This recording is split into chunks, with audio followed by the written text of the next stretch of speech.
Hi, I'm Lou with another episode of My Car Story. And today we're in for a treat and an education because I'm here with Rudy. Rudy, share your last name with me. Stynoski. Stynoski. Rudy, share with us your father's position with this car. My father was the founder of the Model T Ford Club International in 1952. And within 6 months it was worldwide. And it still is currently a worldwide organization. So we're going to take our time with this Model T. I've been waiting for this Model T because this car is, number one, it's the car that really started the whole mass production line of cars that we have today is because of this car. What year is the one that you have? It's a 1919 Ford Touring. So let me grab the camera for just a moment and let's take a look. Come on with me for a second. Let's take a look at our Model T. So the first Model T was what year, Rudy?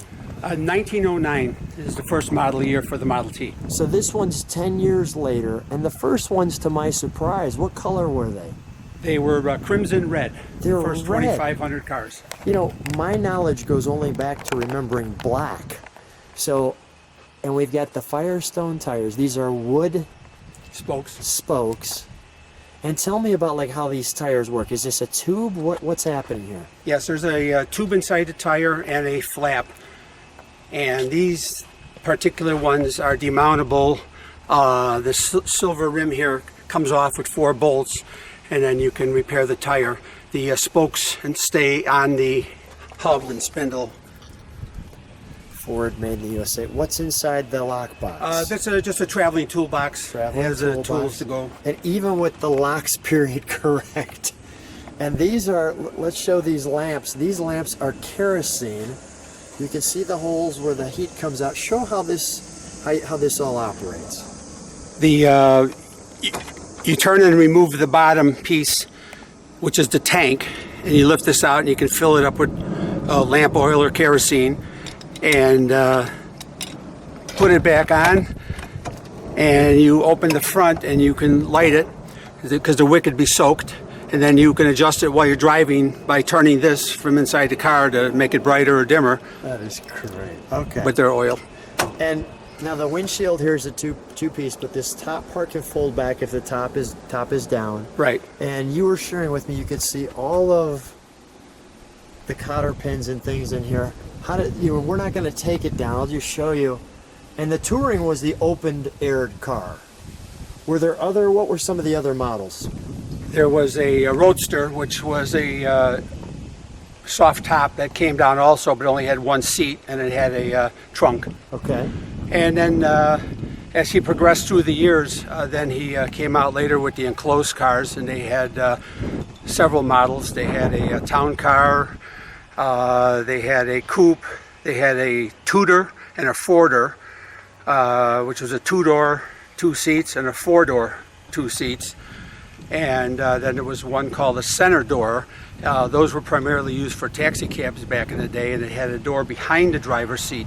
The driver had to kind of work his way in and climb in, but it was easier for passengers to get in and out on those models. So let's continue to take a look. We've got the engine compartment here. I'm going to show you that. Let me show you the front. Now, it usually didn't have, come on back with me, Rudy. It usually didn't have that big Ford emblem in the center. It was usually empty, but that was kind of a little custom piece. You can see the proper Illinois 19 plate. You've got the suspension, this piece of leather here that holds this crank, as well as this is a choke, which I would have normally missed. What is this here? They call that a motor meter. It didn't come on the car at the time. It just had a plain cap on the radiator, but pretty much everybody bought them so they had an idea what the temperature was. And that's what you're looking at from the inside of the car. Inside of the car. Right. Let's show the engine compartment. So there's the Ford made US. You see how is the distributor distributing that spark? Well, they didn't have distributors at the time. Your current model cars use something similar to this, only it's done with computers. Each cylinder had its own coil. Okay. The coil box is underneath the dash. And there was a unit on the front of the engine down here called a timer, and as the camshaft rotated, it would ground out the primary side of the coil. This is the primary side, and then here's your secondary side, and then that cylinder would correspondingly fire. That is great. Okay. And I can see we've got an internal choke to match this external choke right there. Correct. And this is fuel to the vehicle? Right. It's there's no fuel pump on it, and it's gravity feed, and they had valves to shut off, so in case the carburetor float was weak or the needle and seat was weak, and you just turn the fuel off here. There's also another shut off underneath the seat where the fuel tank is. Okay. They didn't go up a lot of big hills. If it was an extremely long hill or tall hill, you would have to back the car up to get up to the top because you'd run out of fuel. All right, let's make sure our fuel is on. What's the American flag piece here? It holds 5 or 7 flags depending on which one you buy, and it's primarily used in parades, stuff like that. We got the Ford there. Let's take a look at the other side of the engine compartment. Each side's different. And this side has the horn. That's your main junction box with your wiring. Practically nothing there compared to a new car. Oh yeah, my goodness, right? And you can see that Ford cast on there. I'm noticing the bolts have a cotter pin through. Right, they didn't have lock washers back in the day. They only had flat washers. And the bolt is actually threaded in the casting, and you tighten it up. And then you put the castle nut on it and run a cotter pin through it. So that was your locking mechanism for the bolts. Okay. Let me show the back end of the car. And then notice as well, you have hinges here. There's no hinge for the driver. Right.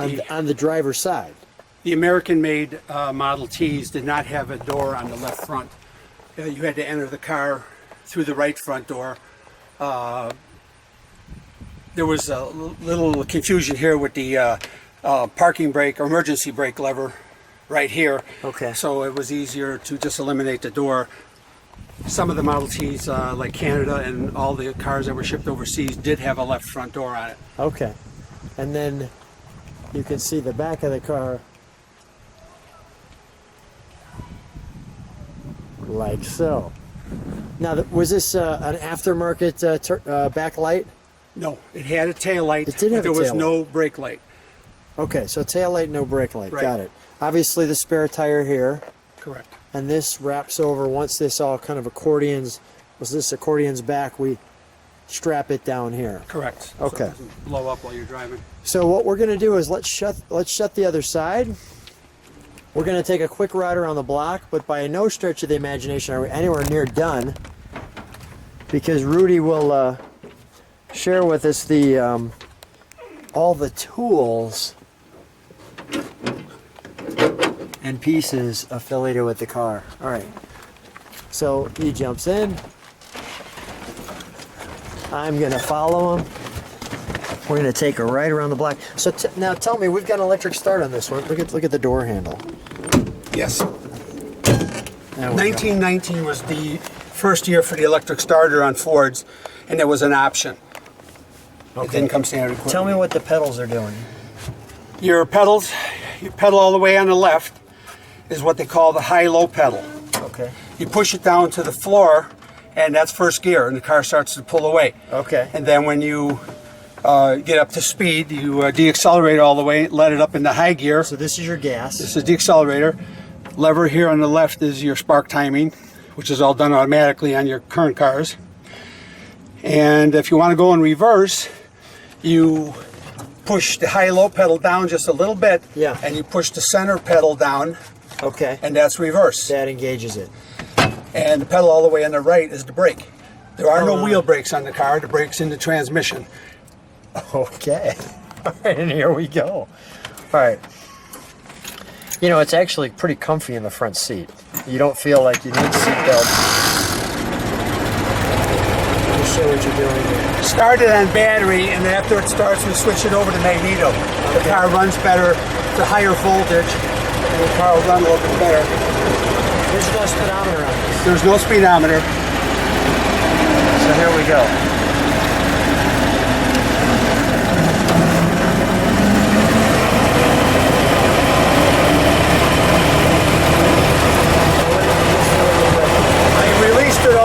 so I can use high gear.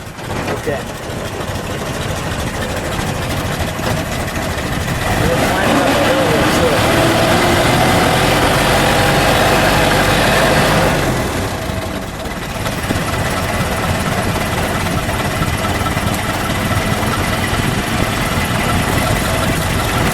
That was a pretty spongy, enjoyable feel.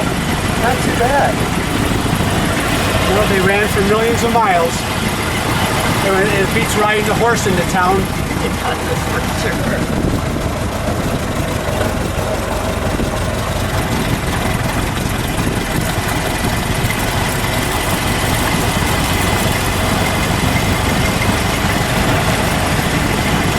His goal was to have a car in every family. That's why he built them the way he did. They were economy. Even for the time, they were one of the lowest priced cars on the market. What's the reaction when you're driving? Oh, we get thumbs up and headlights flashing at us all the time. You know, we try to stay off the main roads. We try to stay to back roads when we're driving because of the speed. The car is brand new. Only did 45 miles an hour top speed. Of course, you didn't drive that fast because the roads were so bad at the time. They were all dirt, gravel, mud. And these cars were nice and tall. They got through the puddles and stuff pretty good.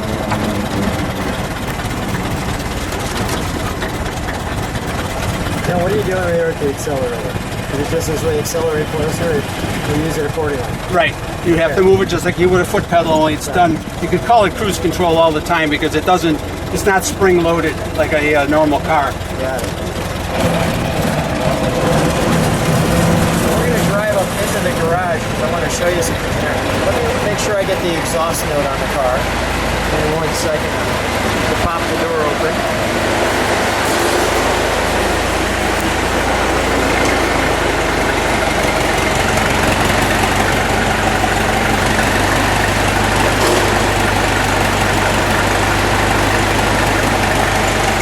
Does it rev up? I mean, while you're in idle? Alright, we'll shut that down. We can shut that off, Rudy. What a treat in our riding our teeth. Show us please your tool section here. This is an education in and of itself. Let's start with some of the magazine pieces. And as we come over here, the official TIB automobile route book. This would be similar to when I was young. We used to have an organization called the Chicago Motor Club, and you could call them up on a phone and get maps if you were going out of town, and road information, hotel information. Well, that's basically what that was. That particular book is from 1916. This is a 16 one. Okay. And it gives you. It's for a specific area, and it has the towns. It has service. It has the 4 dealers listed in there, service stations, and so on and so forth. Tell me about this picture. That is a picture of one of the larger plants. That was what they call the home plant in Highland, Michigan. And you're looking at one day's output of the car in the parking lot there. The largest number of employees ever grouped before the camera. Wow. Okay, and this book is filled with these kind of pictures. I want to show this. Go ahead, take that. This is whose case? Was my grandfather's suitcase. I don't know the exact year, but he was born in 1892. Oh my goodness! And this is where you keep some of the tools. So we're just going to shut this. I just wanted to show some of the history we have here. Okay, so now we've got the Ford Universal car. What This year is this? actually a copy of the 1909 brochure that you got at the dealer. If you walked in to get a brochure, they were actually little books. And it tells you all about the car and gives you shows you the different model cars and information about the engine and so on and so forth. He sold strip chassis to many companies. This is not an original. This is a copy of an original. Gotcha. There's a picture of all the plants that they built the Model Ts. There was 30 plants just in the United States making Model Ts. Which is why this car became so relatively inexpensive in the day. Speaking of that, I just want to show this Saturday Evening Post. Here's your Ford manual. Right. Is this one for your car? Yes. That's for the car, and it tells you how to use it, how to control the pedals and the spark timing, and when so on and so forth. The Saturday Evening Post, okay, showing the car. All right, there it is. It brings people together. I'll let you pause on that. Yeah, look at the prices. Wow. And this is a 1919 Magazine from California. the Illustrated Review, 5 cents. Kind of racy for that time frame. And then we've got 1919 Dr. Mills New Weather Almanac. We've got the National Geographic from 1919. The Ford price list. Every car came with one, so he wanted you to know what he charges for the parts in case you go to another shop out of town or something and you want to compare prices. Tell me what these are. He came out with postcards during World War I, and they were sold at the Ford dealers, I believe, in groups of 30. And he didn't keep any of the money. All the money went to disabled veterans for World War I. Wow. That was just a promotion that he, used his name on and stuff, but Great. he just passed it on. This is good stuff. We've got what? It's a Clark automobile heater. They actually came out in the 1800s for carriages and stuff. It's there's one right here on the floor. I want to show this. And You've set this up. you basically put your feet on it. It has a carbon brick in it. And this brick would last 16 hours if you were on the road. So it's a chunk of coal. Well, it's not coal, it's carbon. Okay. It burns at a different rate, and there's no ash. Yeah. And you can break it and take the burned piece off and save the rest for another day. And there was ventilation holes in here on the sides and stuff, and there was some heat get in the car also, not just on your feet. Because in the wintertime, there was no heaters. Right. And this way the women could put their feet on them and so on and so forth. A brass pump. Yeah, the 1919 had a 2-cylinder brass pump because a lot of the tires were repaired right on the road. And with the dual cylinder, you got twice as much air to pump the tire up. Now you asked me, you said, Lou, what is this? And it makes perfect sense once you told me. It's a security lock. It goes around the tire because the cars were real easy to get in and start up and drive away. And of course, they didn't have the problems we have nowadays. So it's the Chicago boot. That's a Chicago boot, right? And then, now these are all Model T tools. Model T tools. For different years. For different years. And for different operations. Now, were these things your father had? You've been collecting a little combination I've been of both? collecting it for quite a few years. Tell me what this is, this thing. This looks like a... That's called an engine sling. It's specifically designed for the Model T. It didn't come on the car. There was, because the roads were so rough, the motor mounts that held the engine and trans in were actually made of all metal. There was no rubber like we currently have to take up shock, and they would crack. And you have to pull the engine and trans out to weld new ones on. So they made this sling up to go on the frame on both sides, and then you just push up on the engine. So you could still drive it for as long as you wanted with the sling on there. It's like a brace. Okay, Yeah. so tell me what this one is. Let's look at this. This is a valve lapper. When you replace the valve and cut the seat, you have to lap the valve in so it seats good.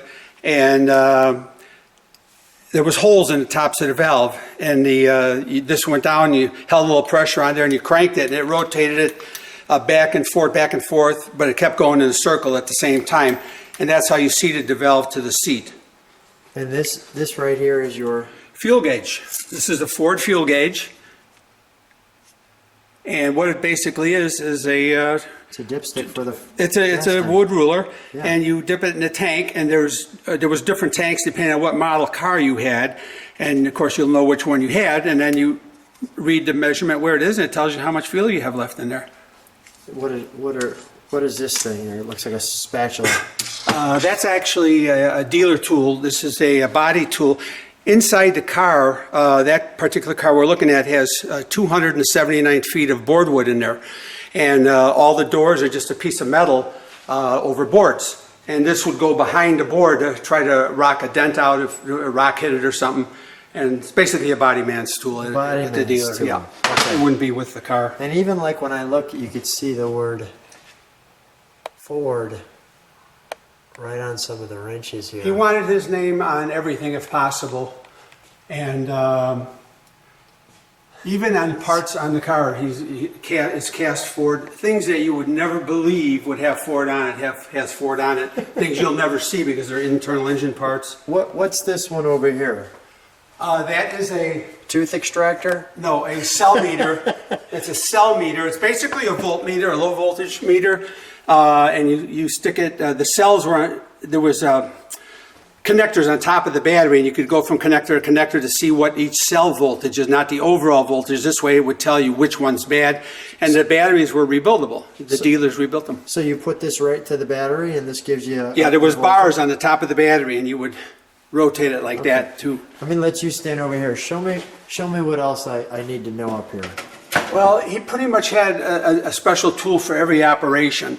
Now the tools changed 3 times during the course of the Model T as far as quality of steel. Yeah. He had the best steel available at the time, but he made improvements. So there was 3 versions of every tool had basically 3 versions of it. Okay, so which is and why we've got 3, 3, and 3. Right. There's different. What is this one here? Is this just a This one came with the car. okay? And it does four different operations, and there was different. They tried different versions of it through the years, but this took the hubcaps off. The front outer wheel bearings were threaded on the spindle. They weren't slide on like all your bearings currently, so you need this to take that off. It's Yeah. a double D, and then this took the rear axle nut off if you had to pull the hub off, because a lot of people use the hub. They had a special adapter to drive equipment in factories. Farmers had it to run grain blowers and stuff like that. They would jack the car up, take one wheel off, and the rear end was specially designed to take that extra load. And this would take the nut off, and the other one fits the oil plug, the steering wheel nut, and several other things on the car too. So it was a multi-purpose wrench. Multi-purpose wrench. Rudy, I think we've got most of the tools on the board. What's this one? That was a puller for a part in the transmission. That's something you wouldn't have with you. That's the dealers would have that. Dealers would but have it's that. specifically designed for a specific operation. Got it. Anything we missed up here that we want to know about? No, they're all for different operations of the engine and general use of the car. He had tools for refitting the bands, and they didn't have air tools to quickly remove parts, but they did have these speed wrenches like this. Now the speed wrenches, you can't remove the sockets. Each socket had its own speed wrench. So you grabbed it off the board at the dealer or whatever, and you took whatever you were taking off. Took them right away. Right. Well, Rudy, first of all, your dad, I'm sure, is extremely proud. You've clearly carried down the Model T well.